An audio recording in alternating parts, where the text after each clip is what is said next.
Hi friends, welcome to the NPTEL course Leadership for India Inc. Practical Concepts and Constructs. We are in week 11 discussing leadership philosophies. In this lecture, we will focus on the topic of lonely at the top. Leadership involves taking responsibility for all that happens in the broad canvas of an organization. The larger the organization, the greater are the issues, and the lonelier would the leader be. An apex leader who is ultimately accountable and responsible for all that happens and does not happen in an organization can indeed become very lonely. Despite the presence of a leadership team and despite having the best of alignment, individual predilections often cause the CEO to be solely and singularly responsible.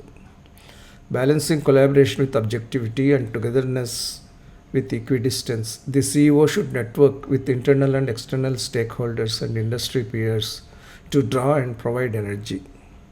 Success as a leader is the ultimate antidote to loneliness. Success founded on values and metrics enables a CEO to connect freely and passionately with the entire organization by being one of them.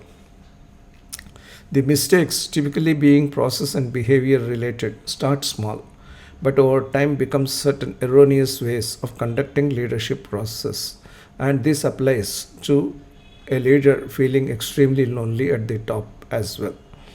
This is the summary of this topic. Let's look at details. Leaders in the ultimate analysis are individuals at the apex of an organization or a movement, equipped by competencies and positioned by performance and circumstances to lead. Leaders lead and transform, and of course, manage their organizations and movements to achieve national wealth and social good. Business history has several instances of leaders who brought corporations up to great heights from humble beginnings, either as professional leaders, entrepreneurial leaders, or technocrats. Similarly, social history has several hundreds of leaders who inspired and led several social, religious, political, theological, and national movements. While corporate leadership tends to focus on the apex leader, the one who has full executive powers for an organization, for singular appreciation as well as deprecation, leaders do need teams to strategize, execute, and deliver results. Even leadership of movements of whatever nature requires a close group of stalwarts on whom the leader relies to create the organizational vehicles, channel mass energy, manage controlled behavior, and finally deliver results. These are the sound principles of organization which we have covered in the earlier lectures as well. As much as a singular leader, a leadership team is also indispensable for directed and inspired growth of a company with structured and focused delivery. If this is the organization structure, what are the challenges for the leader and why does he feel lonely? The leader and the leadership team are expected to share and live by a unique thesis of collaboration and collectivism. And yet, in practice, they experience a disturbing antithesis of divergence and conflict too. The way the organizations are designed, the structures are drawn up, and the processes are put in place, collaboration and collectivism are to be followed in letter and spirit. However, as an organization functions, divergence and conflict do take place. What are the issues of divergence? Converting organizational diversity in terms of functions, domains, people, genders, backgrounds into one business unity is a requirement of leadership, and that is one challenge leaders have.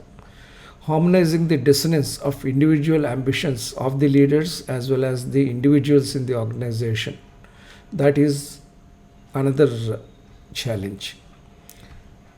The third challenge is that so much energy is spent on achieving the goals that the moment the goals are achieved, the energy tends to get dissipated. Leaders should not let their energy get dissipated once the desired end goal is achieved. This is true of both national leaders as well as corporate leaders.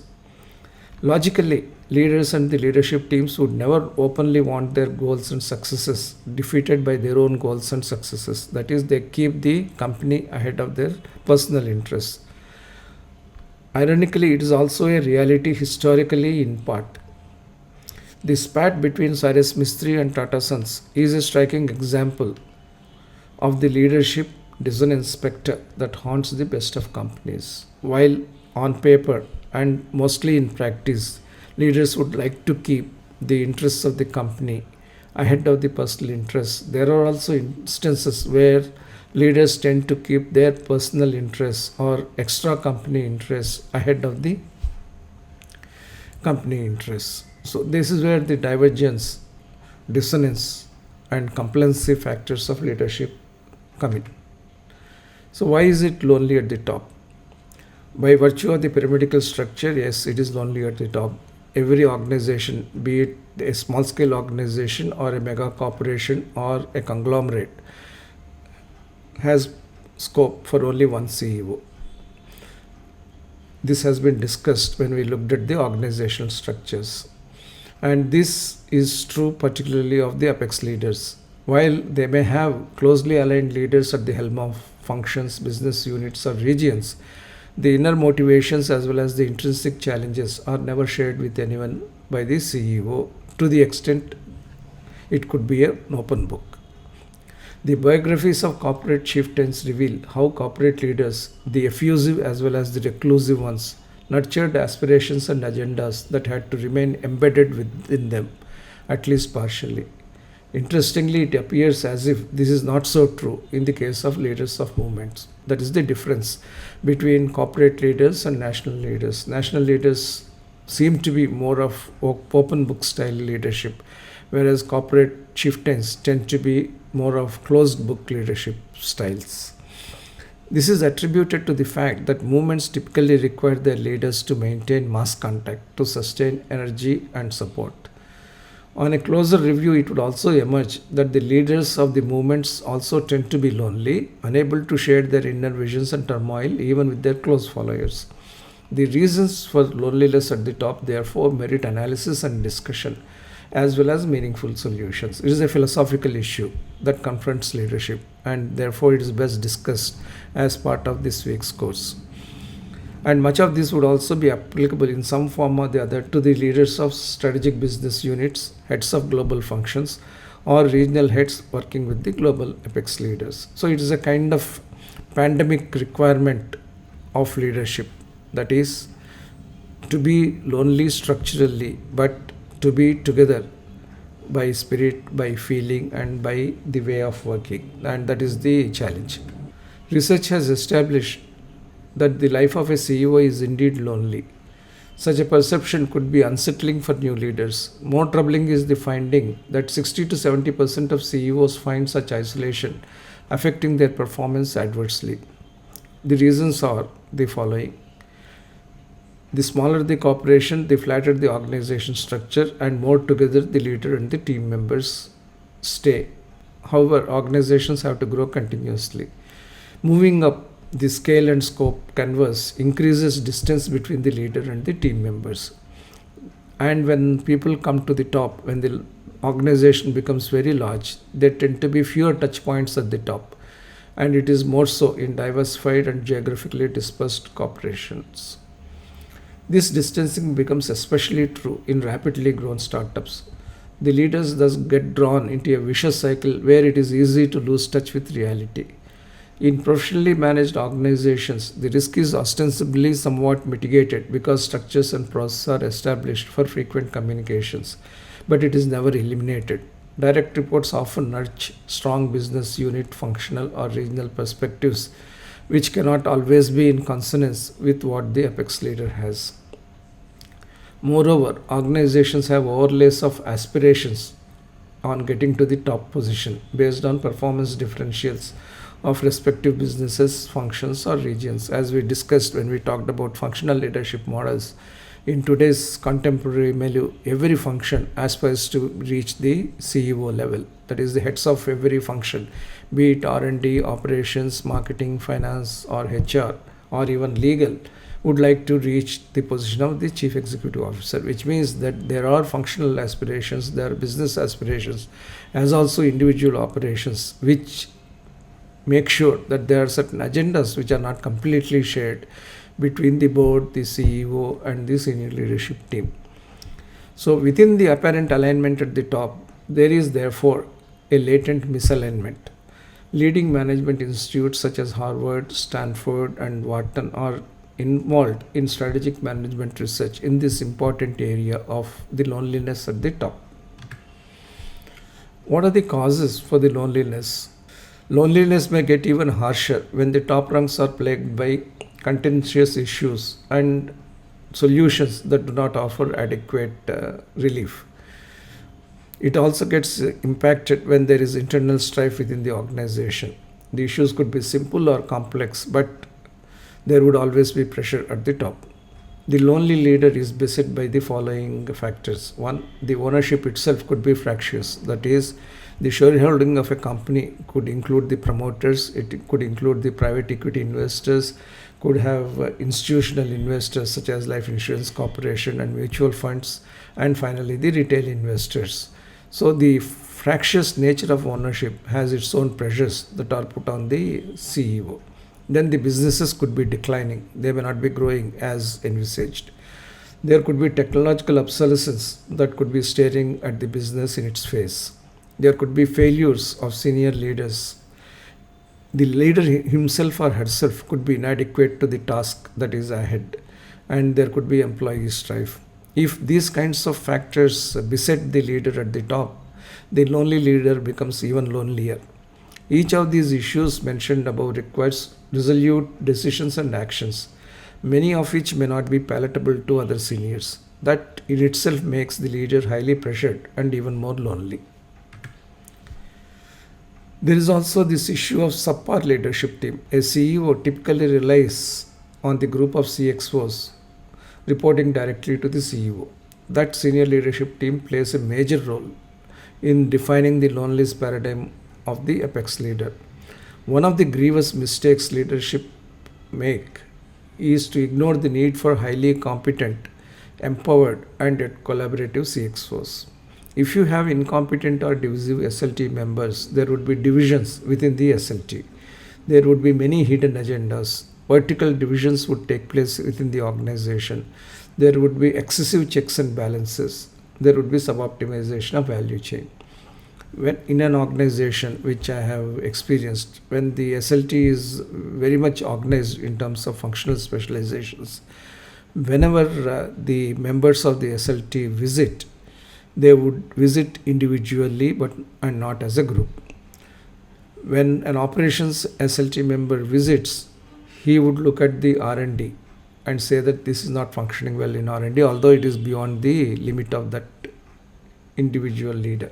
Similarly, when an R&D leader would visit, the R&D leader would say that nothing is going well in the operations. That is, people are trying to use their normal leadership interactions and processes to take care of their hidden agendas, to prove to the very apex leader that something else is going wrong in some other division and my division is pretty good. When the leadership focus shifts by force from management of business and organization through SLT to management of a divided and incompetent SLT itself, the leader would become even more lonely and distraught. There are also leaders who are extremely task oriented, and such leaders tend to be even more lonely. If a leader is authoritarian, he would suffer from the loneliness syndrome far more than the leader who is people oriented and inclusive. Some task leaders control or compete with their own team members unfairly and obsessively. We have discussed this as one of the critical leadership mistakes.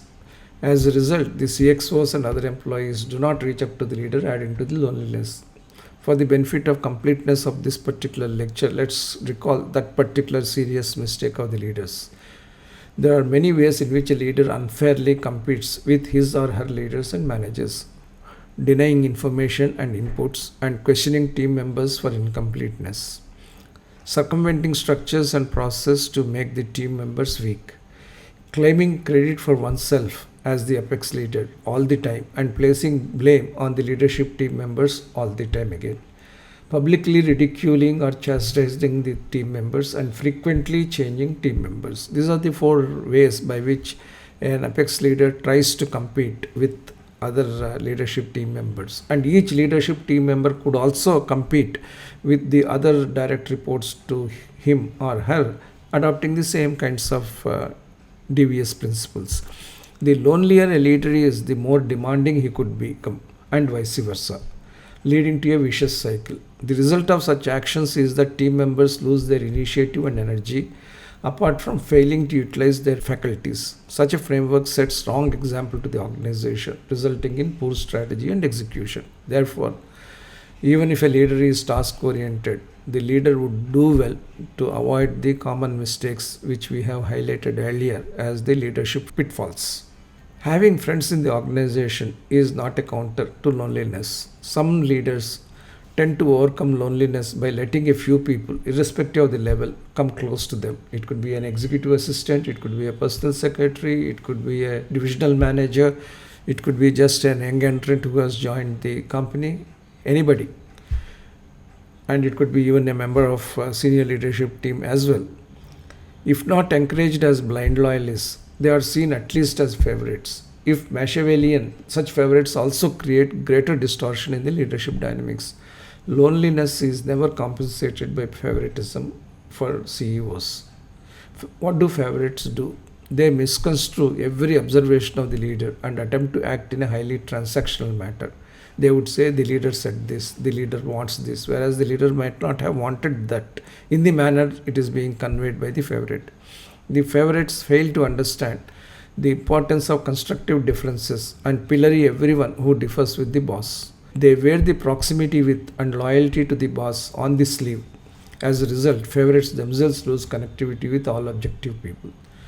And favorites eventually end up driving greater wedge between the leaders and the followers while seeking to be the connect between the leader and the followers. Generally, favorites become extra constitutional authorities in organizations. While providing conversational comfort, mind this phrase, conversational comfort to the lonely leaders, they may end up expressing the leader's personality through their subpar personality and contribute to the leader becoming even more lonely. So, what has the responsibility of organizations been in tackling leader loneliness? Because there is a strong organizational logic for leader loneliness, there must be some organizational ways also to mitigate the loneliness. The CEO, as we know, is charged with the responsibility of fulfilling multiple stakeholder needs, including those of investors, employees, and communities. So, this growth oriented responsibility is fulfilled through unbiased and proactive growth oriented strategies and execution, and creating wealth for all the stakeholders. If this result can be demonstrated, leaders would be looked upon as members of the team. That is one approach to be done. The second way is to be equipositioned and equidistanced, with all business units, functions, and regions deciding on inter-se priorities in an objective and clinical manner. The CEO should be engaged equally with the leaders who report to him directly or interface with him regularly compared to the leaders who interact relatively less. Similarly, he is expected to be unbiased. He should not be giving extraordinary importance to high performance individuals by eulogizing them, or chastise low performing ones by protecting them or chastising them. For all you know, today's stars could turn into tomorrow's laggards, and today's losers could be transformed as tomorrow's winners. So, from the viewpoint of developing the organization, the leader has to interact but at the same time be equidistant with all the stakeholders. That is the challenge for the leader. A balanced leader understands that he needs to be close to people but also distance with people. He should be objective but also should be emotionally connected. And this is the challenge which only leaders with a lot of equanimity and wisdom can handle. There is also the strategic responsibility and loneliness, because the CEO takes bets on the future of the organization, and the CEO alone can take such bets, and that is usually proprietary information or confidential information. Contemporary organizations have a host of departments and consultants to analyze, chart, and script future options. Yet, it is typically the CEO who needs to exercise the final judgment based on his own education, experience, instinct, and intuition, which we covered earlier. It also must be based on empathy, sensitivity, and responsibility, points we covered earlier too. The decisions a CEO takes are therefore not always the ones which his leadership team appreciates, individually or collectively at times. And sometimes even the well intentioned decisions of the CEO go awry. This adds to the loneliness at the top. The board of directors can help a CEO overcome the loneliness with its sagacious counsel and shared vision. While such a proposition is true, the very same considerations that influence the CEO to be equidistant with his team also cause the boards to exercise independence and objectivity of equidistance with the CEO. So, this question of equidistance is a very powerful question which the leaders have to grapple with. We need to be close, but also we need to be distant. And the CEOs, most probably and most often, are not in the best of the positions to handle this. There is also this extreme point, that is, a compulsively lonely leader can be toxic. A leader who worsens the loneliness paradox of leadership by being obsessively lonely can prove himself to be toxic to the company. That is, the leader decides whatever I do, I am destined to be a lonely person because I cannot share my strategic information, I cannot share my confidential information. My decisions are different from the senior leadership team decisions, and I cannot be explaining as the CEO all the logic I have in terms of my decisions and my execution. So, such a leader is likely to be unwilling to share the power and responsibility of leadership with others and keep the counsel all to himself or herself. Such a leader can lead to suppression of leader faculties in the organization. So, all these things are interrelated negative cycles. As a result, even a lonely leader can become a compulsively lonely leader, trying to make the best out of his loneliness instead of breaking the loneliness barrier and trying to mix with the rest of the leaders and managers in a positive manner. And that is the toxicity of compulsive loneliness. There are many ways in which a compulsively lonely leader can damage the organizational morale. One, by becoming more reclusive, it becomes even more difficult to reach up to the leader who is compulsively lonely, turning more authoritarian, more impatient, more demanding, and more task oriented, creating organizational silos. The compulsively lonely leader would not like this silo of his CEO office to be broken by anybody, and that is the role model for the rest of the functions to create their own silos. And finally, by trying to perpetuate oneself, partly due to the insecurity of loneliness and partly due to the wrong comfort such loneliness provides, the leader tries to perpetuate himself or herself.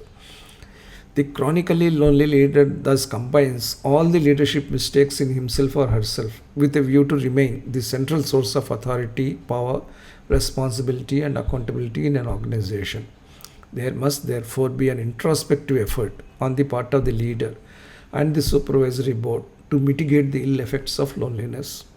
These are all insights and learnings that are not available easily in textbooks, nor is this spoken about very openly in practical leadership contexts, but these have arisen from the actual observations on the leadership canvas over decades of my working with leaders, reviewing with leaders, and studying leadership. And these need to be appreciated for all the goodness of leadership which we have studied, for all the excitement that leadership offers in terms of structures, processes, and leaders. Unless we are clear about these philosophical undertones and take appropriate actions to minimize the negative undertones, we will not be very successful as leaders. And this is the lesson I want to drive home through this weekly module on leadership philosophies. The contributors and antidotes to loneliness. This graphic below illustrates the causes for loneliness at the top and the potential ways to counter these. Distance from the rank and file employees and external stakeholders. That is point number one. Second, need to be equidistant and objective clinical in the dealings. Point number three, leadership group dynamics, the hidden agendas and the differences between leader views and leadership team views. These have been discussed by me earlier. and the secrecy of strategic moves. And how can we counter all of these things? The secrecy of strategic moves can be countered by building an aligned, trusted, and trustworthy leadership team. That is, the senior leadership team makes the leader less lonelier, more strong. The leadership group dynamics can be countered by connecting and networking with organizational ecosystem regularly. The need to be equidistant and objective clinical can be handled by connecting with other CEOs of the industry. And the distance from the rank and file employees and external stakeholders can be countered by leveraging the board of directors to share and discuss. While there are four very powerful reasons why loneliness as the top level syndrome is something which cannot be wished away, there are also process related, structure related measures that are available to counter such loneliness. The causes for loneliness may not be played out equally in respect of all the leaders because the contexts vary. The mix may vary based on the leadership personality and the context of the firm and the industry. Strategic secrecy could apply equally to all. Leaders need to introspect themselves and evaluate other leader personalities to develop the right mix. We discussed some antidotes to loneliness. Let's discuss them in a little more detail. Some of the antidotes are really very good options, not merely as a counter to the loneliness, but also as an effort or a process contribution to improve the organizational functioning. Building an aligned, trusted, and trustworthy leadership. That is point number one. The SLT should be very strong, very cohesive, very collaborative, and very much aligned with the leadership. That itself is a great strength for the leader and brings the leader out of the cocoon. Similarly, the SLT members, despite their divergent viewpoints, would be together when handling crisis or when handling growth opportunities. Secondly, one should engage with the corporation's ecosystem as much as possible. Regardless of the functional or business specialization one comes from, the CEO could benefit from connecting regularly with all the internal and external stakeholders, which means that the SLT agenda or the monthly review agenda must cover all the functions irrespective of the background of the company, the current compulsions. For example, environment, safety and health could be seen to be a distant function, but that should be core and central to the discussions in SLT. Similarly, R&D, even if it is considered to be a matter between the marketing, R&D and the CEO, could be discussed in a leadership forum so that everybody is engaged uniformly. There are many forums to engage internally and externally, such as dealer conferences, supplier meets, employee events. All of these things should be utilized fully. Then connecting with the peers and leaders through national or global business forums, because interaction in such forums widens one's business horizon, exposes one to the kind of talent that is available in the industry, and also probably makes new relationship for growth in future. And the participation in industry forums provides additional gravitas to the company and to the leader, besides also helping the industry address certain common issues. So whichever way, being an externally networked person and being also an internally engaging person is a great thing for a leader to do. Charismatic leaders would have the additional advantage in this process. They would be able to leverage the connecting side of one's leadership personality to eliminate loneliness not only at the top but across the entire employee team as well, because a charismatic leader has the aura of effusiveness, ability to connect with everybody, ability to engage with everybody, and that could be infectious in an organization in a positive sense. Another antidote is the equidistance vis-a-vis togetherness. The value the board brings as a springboard to support the CEO's passions and to evaluate the strategic options developed by him or her could be immense. This board purpose should be less of detailed performance review but more of broad agenda review.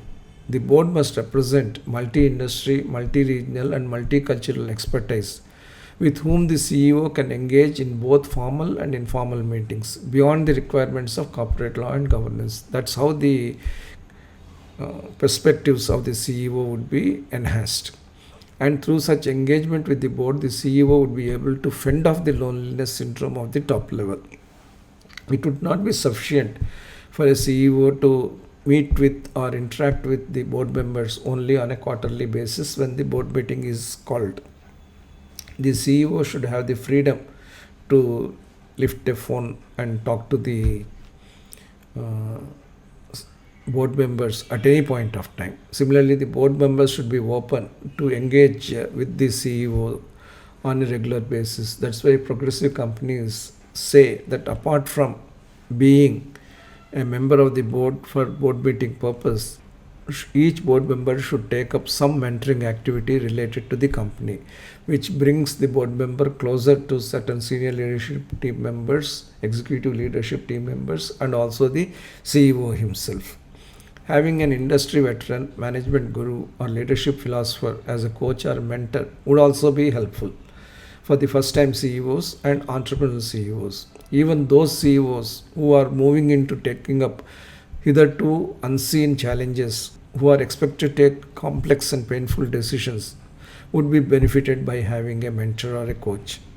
Expert coaches help leaders overcome their frailties, if any. They resolve the conflicts that are inevitable and explore the latent strengths for the common good. Balancing professional and personal life and harmonizing business and social responsibilities are two other powerful ways to reduce, if not eliminate, loneliness at the top. So, given all this, what is the success mantra for leaders to avoid the shadow of loneliness at the top? It is more than just developing a few antidotes to loneliness. The best way is the durable success of the corporation or the entity the CEO heads. Nothing succeeds like success, and success achieved in the right manner. Articulating the pathway to success is also an effective way to inspire and interact with the larger organizations. Great leaders who drive successes are unlikely to be lonely as they share their successes with the teams and followers.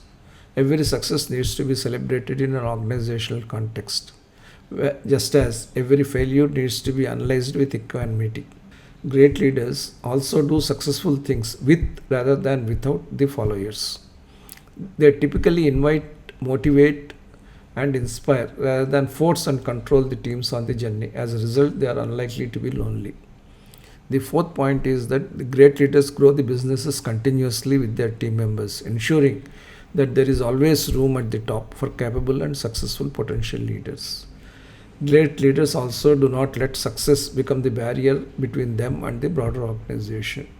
Success doesn't mean having a bigger corner room and having a whole floor to oneself. Success means celebrating the success, learning the lessons of success, and taking the success with humility along with the leadership team members and also the broader organizational members. Great leaders are always humble and curious and continuously find ways and means to stay connected and to inspire as well as get inspired by the rest of the organization. What have we done well? What could we have done better? These are always the questions which the CEO must introspectively question for himself and also pose before the rest of the organization. And finally, this is the most difficult part.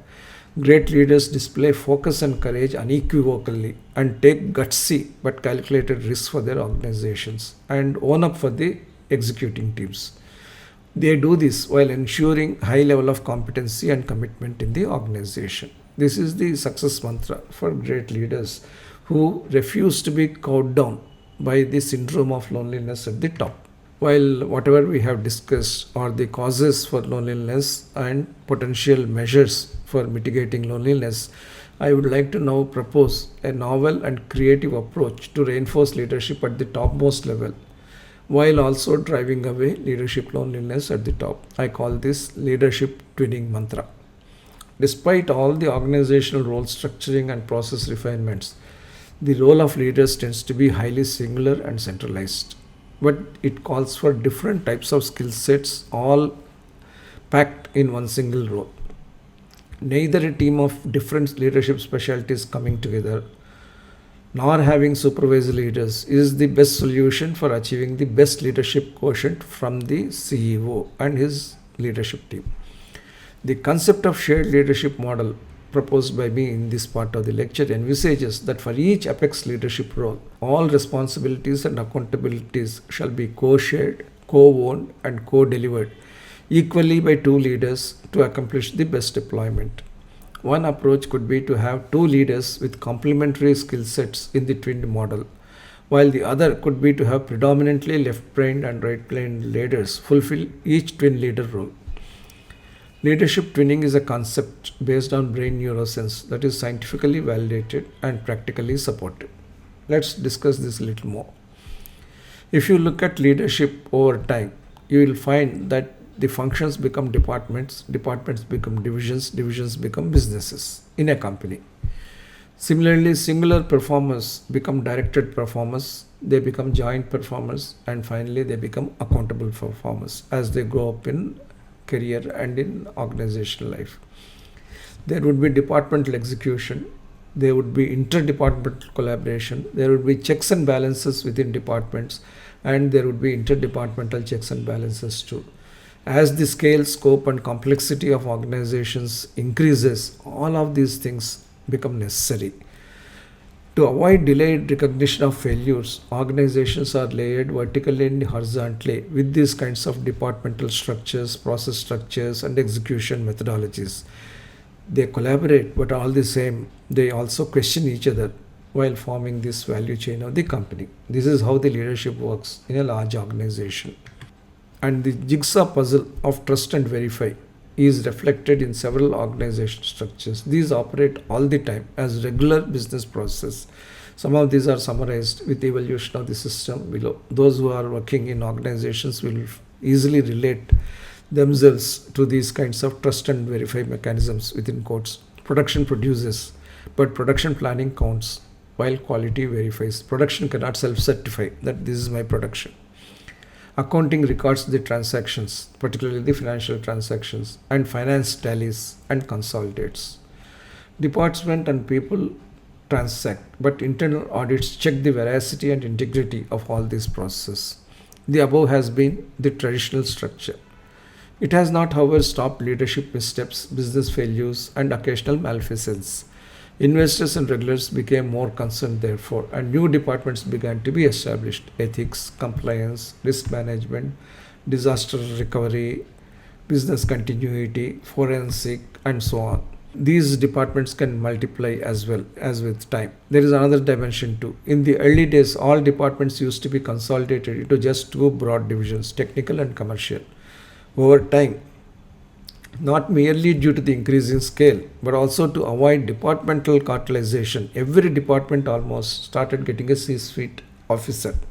Earlier, a CEO would have only a chief technical officer and a chief commercial officer reporting to him as members of the SLT. Today, every function is represented in the SLT, from ethics and compliance to R&D to operations, marketing. You name the function, you will find that the SLT of any evolved corporation has such representations. Despite all the above, looking at the broad range of business failures, one would wonder if the management process as they have evolved provide an infallible solution, which is a question that troubles us. So how do we define responsibility and accountability? These are all based on the reality that each leader has the singular responsibility of running the organization's affairs in an optimal manner. That's what the leadership is all about. Leadership is trusting and becoming trustworthy. So the multiple qualities, attributes, processes, and models of leadership, including succession planning, are the enablers and filters for the right leader with the right competencies to occupy the right role. Then we have these leadership philosophies, which I have been discussing over the last few lectures. And these philosophies help the leaders avoid the pitfalls, and all of them have a common thread. These underline the enormous responsibility and accountability that dwells on the leader to discharge his or her singular role in an exemplary and inspiring manner. So we have to take a contrarian view. If all this has been built into leadership, are we expecting far too much from a singular leader? Is there any way in which we can try out certain innovative solutions? And that is this shared leadership approach that I am proposing in this part of the lecture. to strengthen the leadership competencies and utilize them better, to counter the leadership pitfalls and even avoid them, leadership twinning could be the right formula. The shared or joint leadership model at the apex level may not be relevant or applicable in all situations. Nevertheless, it has many merits that support a wider deployment in organizations. Let's look at how the leadership responsibilities are currently organized in various companies. The higher the level we are looking at, and the greater the scale and scope of an organization, the positions proliferate. We could have a chairman and MD and CEO. There could be an MD and a CEO. There could be a CEO and a COO. There could be an MD and JMD. Therefore, there are at least 4 categorizations and 4 combinations that are feasible as twinned responsibilities on the face of it. However, the roles are different. You can't say that the chairman and the MD will share responsibilities or will act on one single role as a twinned leader mechanism. It is not possible, because the role of the chairman is to ensure superintendence over the functioning of the company and to ensure guidance on vision, strategy, and to provide appropriate inputs for good corporate governance, good environmental empathy, for good social responsibility. That is the role of the chairman of the board. Whereas the MD is charged with the strategic and operational management of the company. You can't say that the chairman and MD should share the corporate governance role or the strategic and operational management role together. That is not possible, and nor is it desirable. Similarly, if you want to look at MD and CEO together, they are expected to operate under the superintendence and guidance of a board of directors with diversity of experience. They need to perform 2 different roles, MD and CEO. CEO could be more operational, execution oriented person, and managing director would assume part of the CEO responsibility and part of the board responsibility. The board itself gets divided into independent, that is non-whole-time directors, and non-independent whole-time directors with different roles. Non-whole-time directors can be non-independent too, if they assume a specific responsibility in a company. And independence of directors is related to material pecuniary relationship with the company of a director over a sufficiently long period of time. In addition to all of these positions, we have the position of the Chief Financial Officer, who is expected to report to the CEO of the company and also to the board of the company. An audit committee of select directors of the board acts as an independent reviewer of accounts, interacting with external and internal auditors. And there exist other board committees for investments, risk, compliance, remuneration, and so on. So implicit on all this is bifurcation, trifurcation, and further division of the overall responsibilities of governing the company in such a manner that there are proper developments, proper devolutions, but at the same time proper trust and verify mechanisms. These are not the same as having 2 types of capabilities looking at one singular role. And my mantra is that there could be 2 types of leadership capabilities working for one single role, because that single role of the CEO or the CXO has so many dimensions that it is becoming impossible for one single leader to address them adequately and with full capability. And that failure to address is causing loneliness on the part of such stressed individual, and the way to relieve that stress is to make 2 people share, co-work, co-own such responsibilities. Let's also look at what the audit committees can do and cannot do. The audit committee certainly is the ultimate stop for the whistleblowing mechanisms in the company and also works as an ombudsman of sorts. There are many further nuances, both from regulatory and company perspectives, which are expected to support the several divisions and superintendence mechanisms. However, all these mechanisms expect remediation to be carried out only by the CEO and the other C-suite officers, who alone have the day-to-day knowledge and execution capability. So you may have a huge superintending board and several committees, but the remediation has to be carried out only by the CEO. So all the stress of correcting the matters still falls on the singular person, the CEO, and if the CEO has certain functions to be remediated, that falls on the C-suite officer responsible for that function. Therefore, we need to look at the position of the CEO, the CFO, and the CXO and see how those stress levels, those inadequacies to handle the 360-degree requirements of skills and capabilities could be handled. In battles between the heads of production and purchase, production and sales, finance and all other departments, only those respective departments have the responsibility to implement corrective process. Again, the same issue, even as you go down under the hierarchy. The above leads us to wonder if different functions, departments, or responsibilities that are headed individually constitute the solution, or are they actually causing the problem? Is there something else that could be the problem? And therefore, is there something else that could offer a solution? The root cause, according to me, for a firm's bad performance is usually bad decision or bad execution or both. Without addressing the root cause for bad performance, mere structural redefinition would not help. Better process do help to an extent, but essentially leaders and individuals need to be better at decision making and execution. Leaders, despite their skills, do make bad decisions or do turn bad at execution or be bad at both, simply because leaders are also human. Let's look at a situation where, for the purpose of discussion, the entire shop floor needs to be digitized. Now, that responsibility rests with either the chief digital officer or with the chief operating officer or the chief manufacturing officer, depending upon how the CEO decides. But if you really think about this kind of major transformation, neither of the two leaders can accomplish this completely.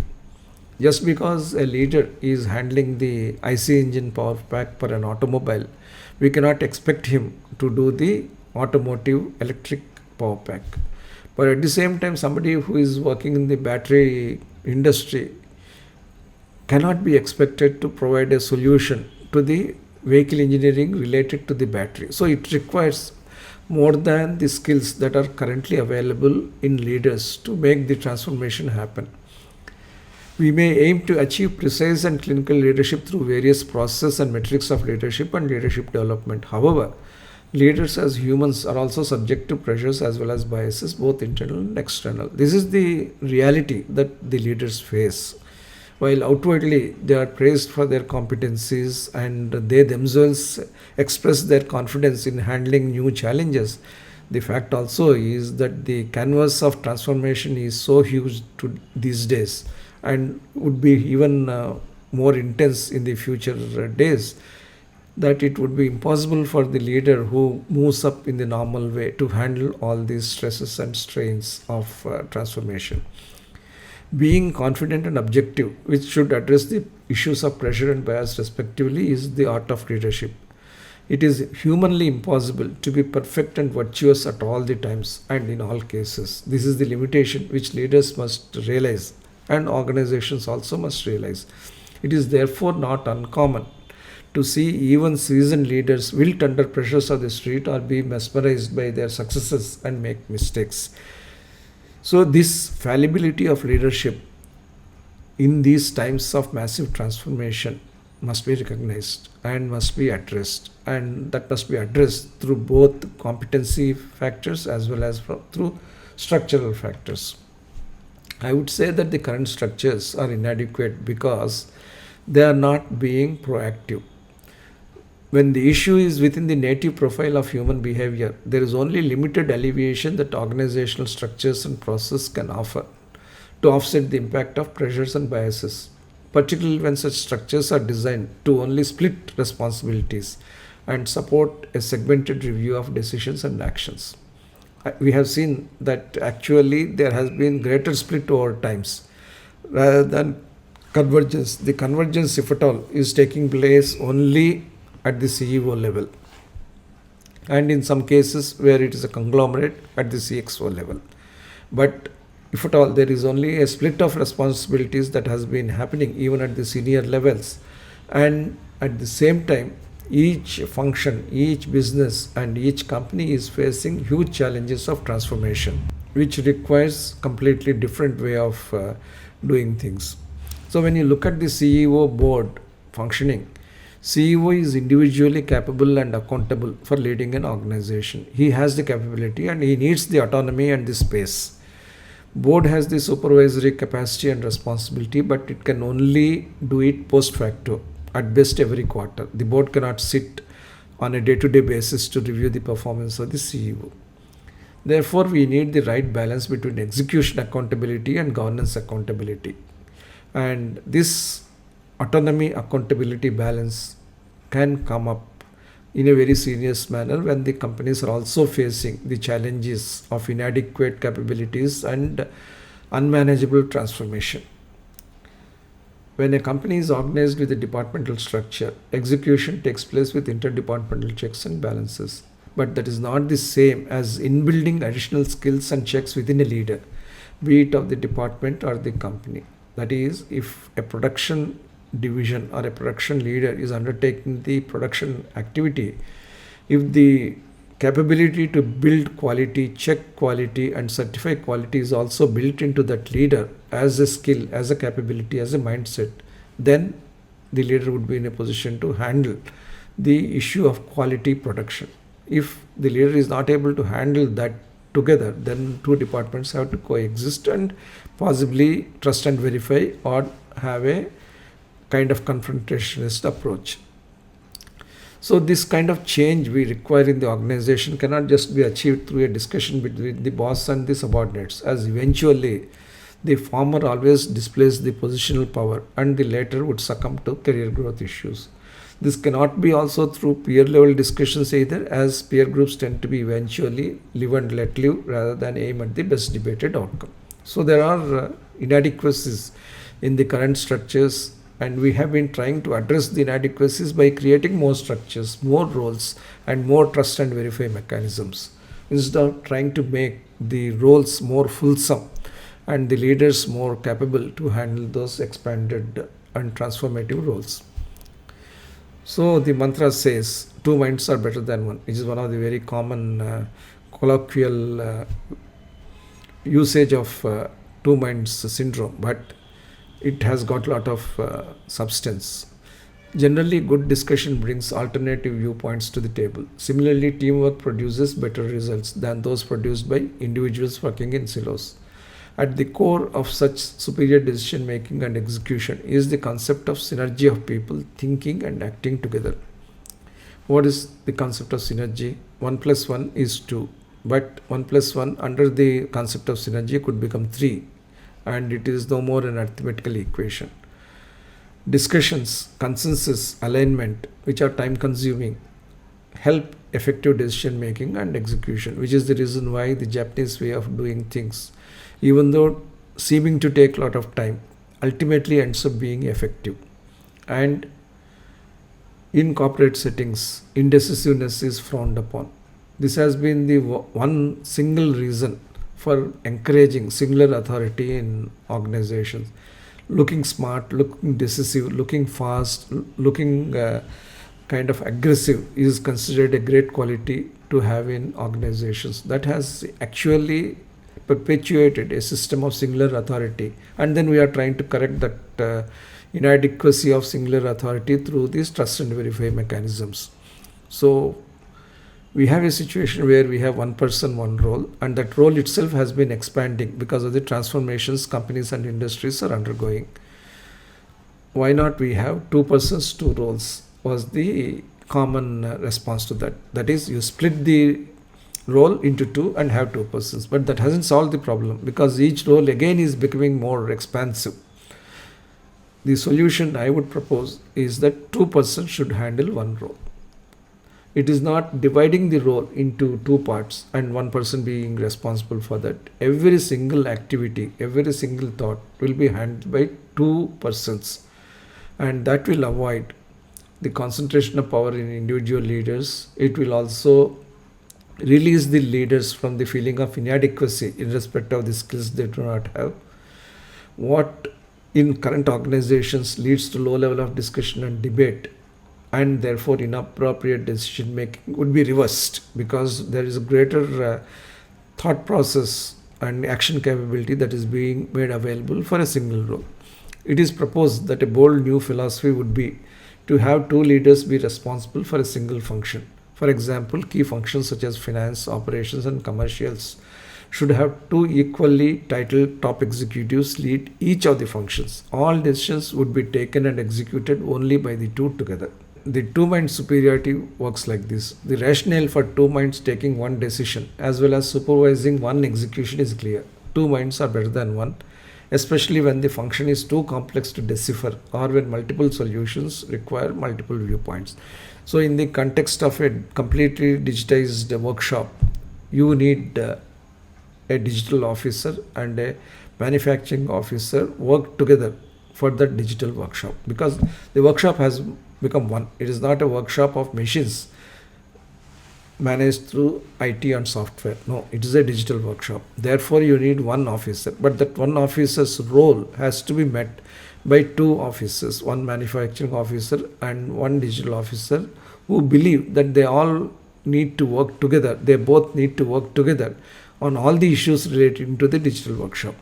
Having two equally endowed executives to share everything enables each of them to overcome their pressures and biases through the critical thinking of the other. Having another powerful co-owner for decision making and execution enables the two-member team to take bold decisions that each individually would probably not take. There are of course risks that the two leaders could form a mini cartel rather than a critically thinking team. Obviously, such a trend has to be nipped in the bud. As long as this two-member team concept is not limited to just one function but covers a few other important functions besides the CEO role itself, the risks of such collusion would be low. There would be higher costs associated with the concept but can be more than adequately compensated with greater infallibility and greater value building that such pooling of strengths provides to the organization. So, what kind of shared leadership model we could have? Left and right parts of the brain, could they work together? The shared leadership model proposes that every critical apex leadership role, especially the CEO role, should have two leaders partaking in every aspect of the role. A practical approach is demonstrated below. The approach: the shared leader deployment should be to select leaders based on domain skills that complement each other's. Suppose you are looking at a commercial function. To head the commercial function, one could be a sales oriented leader, another a marketing oriented leader. To head a finance function, one leader could be a growth oriented fundraiser and another a precision oriented cost accountant. To head the operations function, one could be a production expert or supply chain expert and the other a quality expert. We also looked at the case of the digital workshop, where one could be a operations expert, another could be the digital expert. And finally, when it comes to the corporate CEO, to head the overall company, one could be conceptual and the other analytical, or one could be a thinker and the other a doer. The logic is that by putting together these skills at the leadership level and getting them to co-share, co-own and co-deliver all responsibilities and accountabilities, the firm gets the best domain leadership capability. There is much to support such a skill-based joint approach. So, what is the neuroscience that supports this? Ever since Roger Sperry, the 1981 Nobel laureate, brought out the concept of the neuroscience, a lot of research has focused on lateralization of brain through left brain and right brain functionalities. Right-brained individuals are expected to be more intuitive, thoughtful and subjective, while left-brained ones are expected to be more logical, analytical and objective. It is not that the two sides of the brain are completely compartmentalized.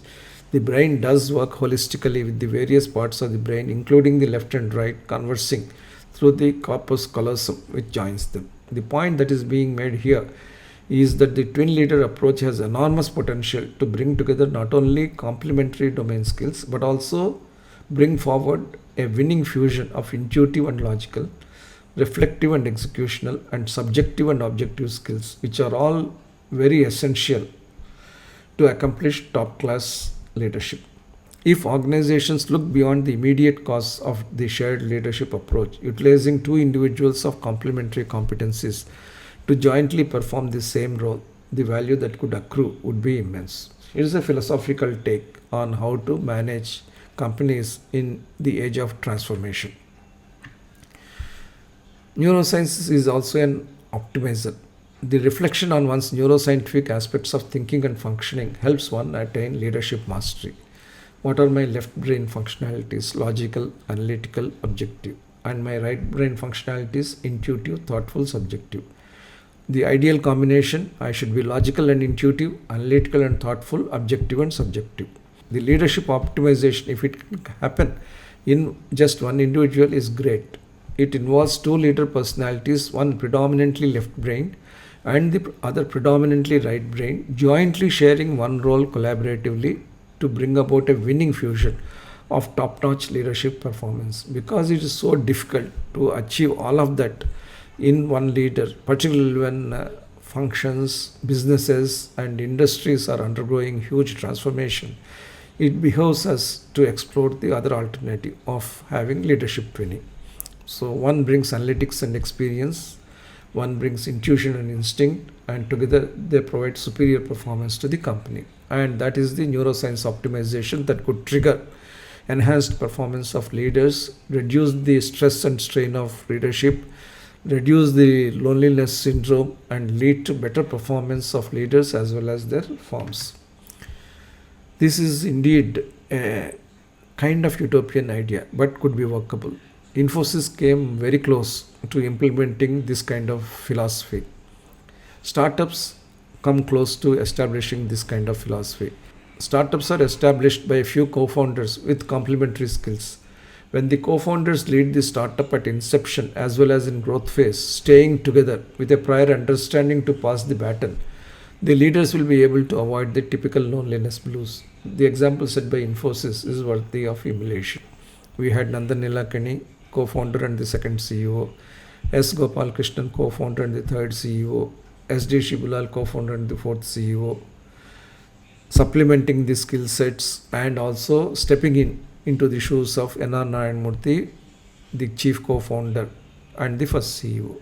We also had other co-founders, K. Dinesh, the first director, N.S. Raghavan, another co-founder and the first director, Ashok Arora, co-founder and the first direction, who provided their sage counsel during the formative and early growth years.